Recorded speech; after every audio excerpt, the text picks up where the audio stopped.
ரசிக்கிறவங்க பாருங்கள், பார்க்குறவங்க நம்ம சேனலை மறக்காமல் ஒரு சப்ஸ்கிரைப் பண்ணிவிட்டு பாருங்கள். இன்றைக்கி நம்ம வீட்டில் சூப்பரான முட்டை குழம்பு செய்கிறோம். நீங்களும் எப்படி செய்கிறன்றதை பாருங்கள். ஆல்ரெடி சின்ன வெங்காயம், அதுக்கப்புறம் கருவேப்பிலை, கடுகு, இஞ்சி பூண்டு பேஸ்ட்டு போட்டு இப்போதைக்கு இங்கே பாருங்கள் எண்ணெயில் போட்டு நம்ம நல்லெண்ணெய் செஞ்சால் இன்னும் டேஸ்ட்டாக இருக்கும். கடலெண்ணெய் செஞ்சுக்கலாம், எது வேணால் செஞ்சுக்கோங்க.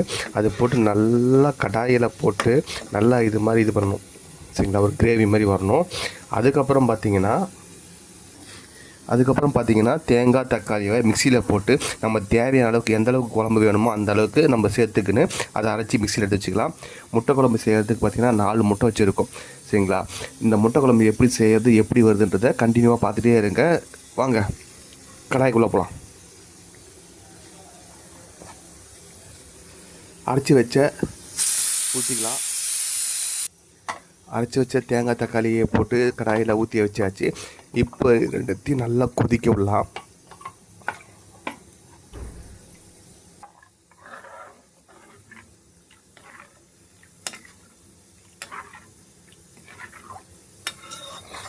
இது நல்லா கொதி வந்ததுக்கப்புறம் தான் நம்ம முட்டையை உடச்சி ஊற்றணும். அப்போ தான் நம்மளுக்கு முட்டை குழம்பு கிடைக்கும். நல்லா டேஸ்ட் கிடைக்கிறதுக்கு கரம் மசாலா, கறி மசாலா நம்ம போட்டுக்கணும்னா இன்னும் சூப்பராக இருக்கும்.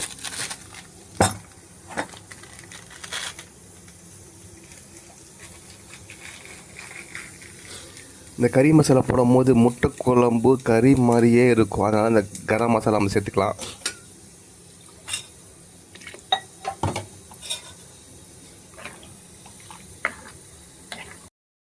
ஓகேங்க, முட்டை குழம்பு பார்த்திங்கன்னா நல்லா கொதி வந்தாச்சு.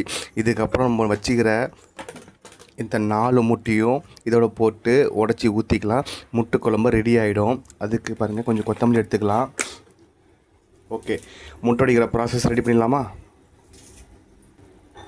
கொத்தமல்லி கொஞ்சம் போட்டாச்சு, வாசனைக்கு சூப்பராக ஒரு டேஸ்ட்டு கிடைக்கும்.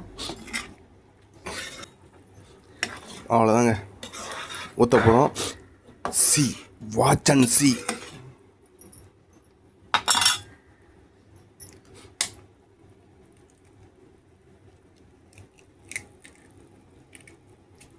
ஒரு முட்டை, second one, third one, fourth one.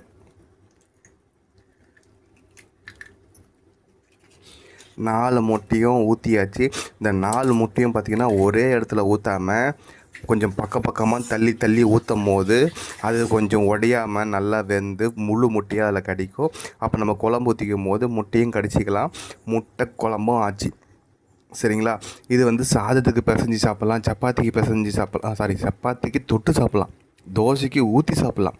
இது மாதிரி என்னமா நம்ம செய்கிறோமோ அது மாதிரி செஞ்சுக்கலாம். இட்லி சுட சாப்பிடும் போது முட்டை குழம்பு மேலே ஊற்றி சாப்பிட்டு அந்த டேஸ்ட் அள்ளும் பாருங்கள், அந்தளவுக்கு இருக்கும். யார் முட்டை குழம்பு செய்ய தெரியும், யார் முட்டை குழம்பு செஞ்சுருக்காங்க மறக்காமல் கமெண்ட் பண்ணுங்கள்.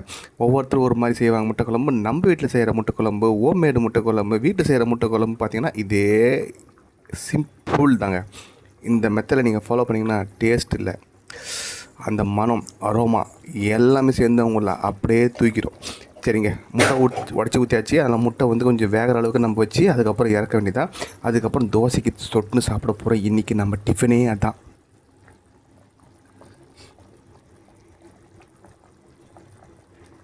கொதி வந்துடுச்சு. முட்டை எந்த அளவுக்கு இருக்குன்னு உங்களுக்கு காமிக்கிறேன் பாருங்கள். இங்கே பாருங்கள், முழு முட்டை உடையாமல் இருக்க பாருங்கள். இது மாதிரி நீங்கள் கொஞ்சம் தள்ளி ஊற்றும் போது தான் நம்மளுக்கு முழு முட்டை பக்காவாக வெந்து ஒரு முட்டை மாதிரி கிடைக்கும். அப்படி இல்லைன்னா ஒன்றோட ஒன்று உடஞ்சி குழஞ்சி போயிடும். இங்கே பாருங்கள் எப்படி இருக்காங்க பாருங்கள். இது 3ஆவது முட்டை, மொத்தம் 4 முட்டை இல்லை, 2. இங்கே 2 4. சூப்பரான இன்றைக்கி முட்டை குழம்பு ரெடி ஆகிடுச்சி. இன்றைக்கி பார்த்திங்கன்னா நம்ம சாதத்துக்கு ரெடி பண்ணிகிட்ருக்கோம், தோசைக்கு ரெடி பண்ணிகிட்ருக்கோம். கொஞ்சம் பெப்பர் போட்டுக்கின்னா நம்மளுக்கு அந்த கர தொண்டை எல்லாத்துக்கும் சரியாக இருக்கும். முட்டை குழம்பு டேஸ்ட்டில் சூப்பரான ஒரு முட்டை குழம்பு ரெடி ஆகிடுச்சு. வாங்க வீட்டுக்கு சாப்பிடுங்க.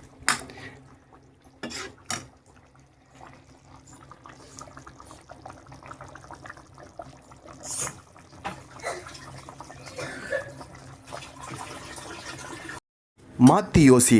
நம்ம தோசை இன்னைக்கு தோசைக்கு என்னது முட்டை குழம்பு. அதை மாற்றி யோசி. இங்கே பாருங்க, திக்கான ஒரு முட்டை குழம்பு கிரேவி தான் சாப்பிட போகிறோங்க. பாருங்க, தோசைக்கு மாற்றி யோசி, முட்டை குழம்பு மாற்றி யோசி. இங்கே பாருங்கள், பார்க்கும் போது டெம்ட் ஆகுது பாருங்கள்.